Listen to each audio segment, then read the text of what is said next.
Assalamualaikum warahmatullahi wabarakatuh. My name is Reishandy Valiansa with students number 23, 21, 22, 07.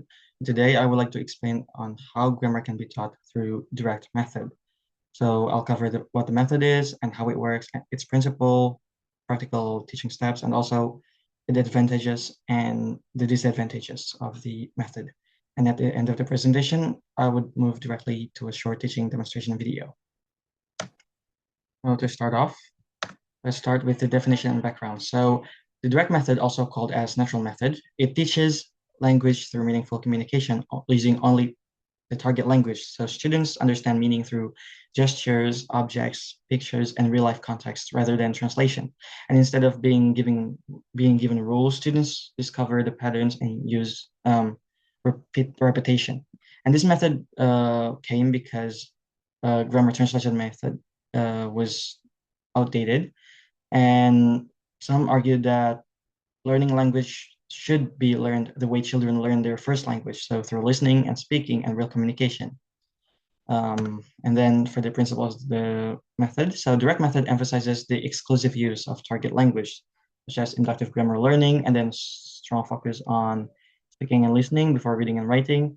Vocabulary and grammar are always introduced in meaningful contexts, and instead of giving rules directly, the teacher models the language and guides the students to notice patterns on their own. And here are the steps in teaching grammar through the direct method. So a typical grammar lesson using the direct method begins with presenting the target structure in meaningful context. So students hear it first through a short dialogue or a picture, and then they are guided into a guided practice where teacher uses repetition, substitution, and question answer activities to help students produce the structure. And after that, students are guided to discover the pattern themselves and by observing the examples. The structure is then used in communicative speaking tasks, such as describing pictures or doing short role plays. And then throughout the process, the teachers offer immediately correction and pronunciation support.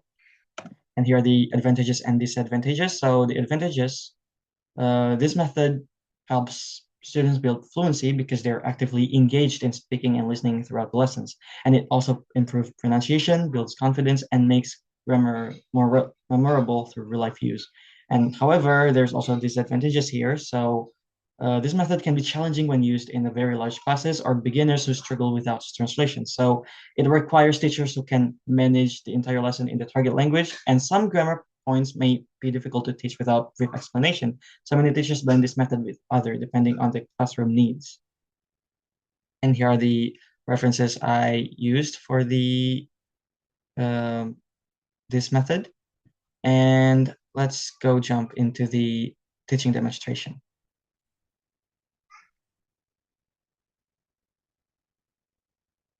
Good morning, everyone. So, how are you today? Great. Did you great? Okay, just great. And happy. Yeah. So, that's what we would actually do today. So, we're going to learn about what did you do. Not me, what I do, but what you do. Okay, what you did yesterday or a couple weeks before. Okay, so we don't really have to know this. Yeah. So let's kick off with a simple question. Think about your day yesterday. Okay, Al already told me about his day. I want Alzena and Naftali to answer this. So let's just say your friend asked, "What did you do yesterday?" And you answered with these three templates over here. So you explain this, and explain this. Just one picture from each. So you just said, "Oh, this. What did you do yesterday?" Okay, just pick one. Okay, maybe I could also participate in this. Who wants to go first? Okay. So what did you do yesterday? I cooked my dinner by myself. And also I bought the ingredients from the store by myself alone and I got discount as well. Okay, that's great. Give applause for Aldena. All right, who wants to go next? Okay. I read my favorite novel in the living room, and the story was very interesting and made me forget about time. Okay, that's great. Give applause to Naftali. Okay, last but not least, Al. Yesterday I went for exercises, which is I went for running for half of mile, and then it was really tired, but also it was really exciting. Okay, that was really exciting. Good job. Give applause to Al, everyone. All right, so if you didn't know, this is called simple past. So, simple past is used for actions that happened and finished before the present moment. So, for example, uh, Al answered my question, but now he's not, right? He used to answer my question, but he's not now. He's currently not. So, yeah, it happened before, but not now. Okay, so there are also what is it? Some rules here. So there are verbs, two type of verbs. Okay, irregular verbs and regular verbs. So when we talk about past, we have to change the verb into verb type two.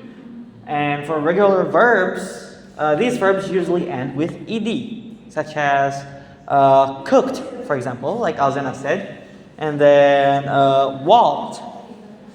So yeah, it ends with ed. Okay, but for irregular verbs, the verbs change their form completely. For example, go, like Al said, to went. Okay. Also, what Naftali just said, read to read.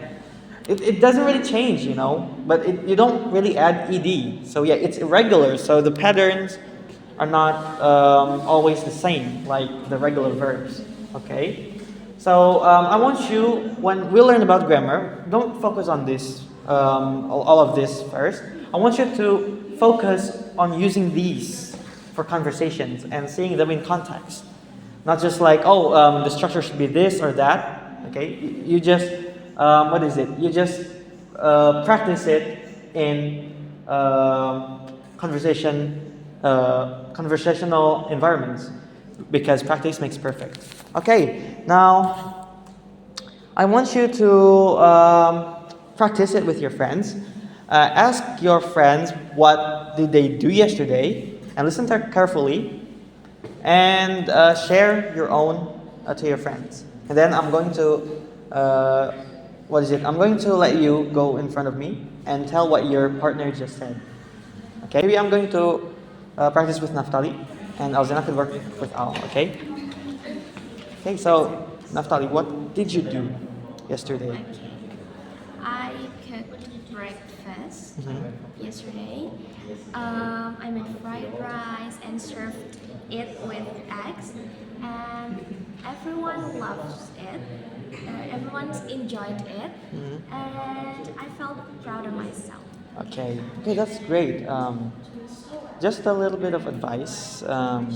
When we use past tense, we don't use es. So, but you corrected it directly. So, don't there's no grammatical mistakes. But yeah, later on, if you want to say love, you say just loved. Okay. Sir, I Yes. would like to ask a question.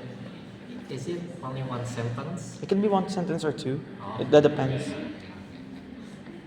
Okay. Is there any question? Okay, we're done. Okay. Okay. Seems like everyone is done. So, since Naftali is alone, would you like to share what you did yesterday in front of the class?